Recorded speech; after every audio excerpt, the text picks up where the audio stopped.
Hello, good evening. It's like 9:30 where I am right now. I'm by myself. I thought, why not do a tarot tour? That's a perfect way to spend an evening. I'm gonna break this out into a couple of parts because I don't want this to go on forever, and I think it could. It's very dangerous allowing myself to freely talk about my tarot cards. It's also really interesting sitting here kind of looking at the collection that I've amassed over the past 17 years. There are a lot of decks missing because I've given them away or traded them, but I'm pretty happy with the ones I have. All the ones that have been really special or I've connected with in one way or another are here, even if I don't really use them. Then still, there are a few present among us that I think I would even give away once I find the right home for them. I like to do that with tarot, kind of have them, use them, enjoy them, love them. But if the connection's not there, it's just not 100%. I have absolutely no problem with just giving them away. It's not, I'm attached to the ones I'm attached to, and believe me, we are attached, especially these guys. But other ones, yeah, I could pass along, and I probably will. Anyway, let me show you what we're working with right now. These are the tarot cards. Also some bird seed. And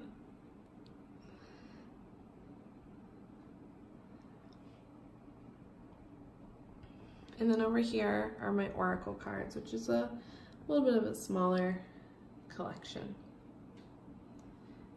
I thought like a goddess tarot over with the oracle. Tis tis Tasha. Anyway, this is what we're working with. So we're gonna go through this bit by bit, and I hope you enjoy, and I hope I don't bore you, and I hope that maybe you get inspired to add to your collection. I'm gonna start with my old faithfuls, my Rider-Waite, or Rider-Waite Smith. That's what I really should be calling them. Love these. These are my old faithfuls. These have been with me for the past 17 years. I have, I studied on these cards. These cards are the ones that I use when I'm reading for the public. They've been through hundreds of hands. They've been shuffled countless times. They are an extension of my body. I feel like a piece of my soul is in these cards. If this was Harry Potter, they'd be my Horcrux, you know what I'm saying? These are my soul. I love these cards. Then, the next deck that I use, or the two decks that I use the second most, which are why these guys are loose and in bags and not their boxes. This is the As Above, So Below tarot set by Barbara Moore. This is the So Below deck, my favorite of the two. I love doing email readings with these cards because I feel like anybody can connect with the images, and if they're not super familiar with tarot and don't have the reader right in front of them, there's a lot that they can just pick up themselves, because I think that we can all relate to at least something that we see in this deck. I love how down to earth it is.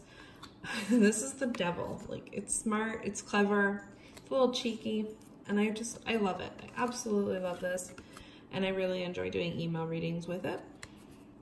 And I think people enjoy this deck. I think it's a very friendly deck. And then this one, its counterpart, if you will, is the As Above, which is very spiritual. It's definitely like a whole deck of major arcana vibes. And it's beautiful. The art is absolutely amazing. It's broken into the 4 elements, which I think is really cool. And the major arcana has different names, and they kind of have their own different meaning. Very witchy. Elemental, water maiden, like mother, just abs crone, like I love that. The Summerlands, I mean, very witchy. Absolutely love this. This is the As Above and So Below, the Book of Shadows Tarot by Barbara Moore, and it's definitely my favorite next to my old buddy. Okay, let's go over here and hang out with Alistair for a moment. This is the Toe Tarot or the Thoth Tarot. I've heard it pronounced both ways. I go with Toe. I have used this deck. I've done readings with this deck because some of them I haven't done any readings with. This one I have. I enjoy this deck during the dark time of the year. I feel like I really connect with it then. The Empress. There's some really beautiful imagery. I know Aleister Crowley immediately sometimes gets that dark rap, but there's some beautiful, beautiful imagery in these cards. It's well worth taking a peek at. Definitely not something that I would have connected with beginning my journey with tarot. That doesn't mean someone else wouldn't, but for me, this is, even now, this is a way above my knowledge. There's so much to this. There's a lot to unpack here. This is a deck that I plan to spend a year with and just really get to know it and get to know all the imagery and the reasons for things and the whys. And I think it's something you could study for a long time. I really enjoy that one. This guy over here, this is the Pagan Tarot. I picked this one up when I was in Dublin and we did a little video of it. Beautiful cards, totally resonate with me on a spiritual level, but I've never done a reading with them. I probably never will. There's so many words down here. And I like that there's all different languages, don't get me wrong, but it's just, there's a lot. I don't like the regular 8s, the border, it's stark to me. It's just, we don't click 100%. So this one, because I picked it up in Dublin, because I freaking love Dublin so much, these cards are special to me, but they probably will never be broken out really for a reading. Who's to say never, but they're just not. They're not my favorite. This deck, on the other hand, I adore. This is the Halloween Tarot, created by Kipling West. This one I picked up when I was in Salem for Halloween a few years ago, and it makes my heart happy, let me tell you. I'm in love with this deck. I love bringing it out as soon as fall hits. It'll be coming out next month for sure. It makes the little kid in me so excited and so happy. Just love them. I love it. I love it so much. It's so Halloween. I mean, it's the Halloween Tarot, obviously, I know, but it's so Halloween. It's perfectly Halloween. And the Devil's a Woman, come on. The Halloween Tarot, very, very awesome, very, very special deck.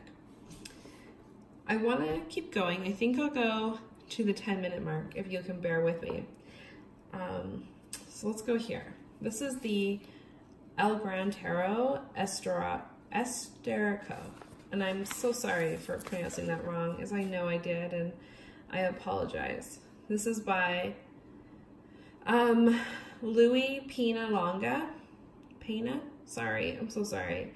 And Merrick to Guller. Again, I'm really sorry. This deck was given to me by the lady who taught me tarot. So this is very, very special to me. Instead of butchering those names, I should have just shown that to you guys. Oh, I never learn. Finesse, not my strong point. This deck's really friggin' cool. It has owls in it. Like, I love this deck. This deck is so magical. I picture myself using this when I'm old and I have like long grayish hair and I'm reading tarot cards for people. Oh yeah. Oh yeah. Like, yep.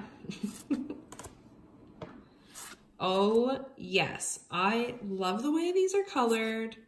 I love how there's not a lot happening. There's not a lot of words going on. Yes.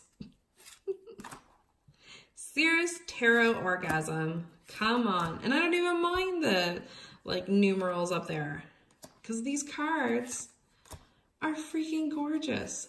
I love this deck so much. Look at that. Yes. Baphomet, hello. So smart, so cool.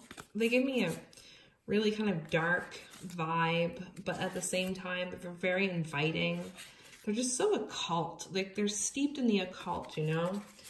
This deck is definitely one of my favorites, and it's very special. And it was worth going over a couple seconds for. Thank you so much for hanging out with me for part 1, and I will see you in the rest of the tour. Bye!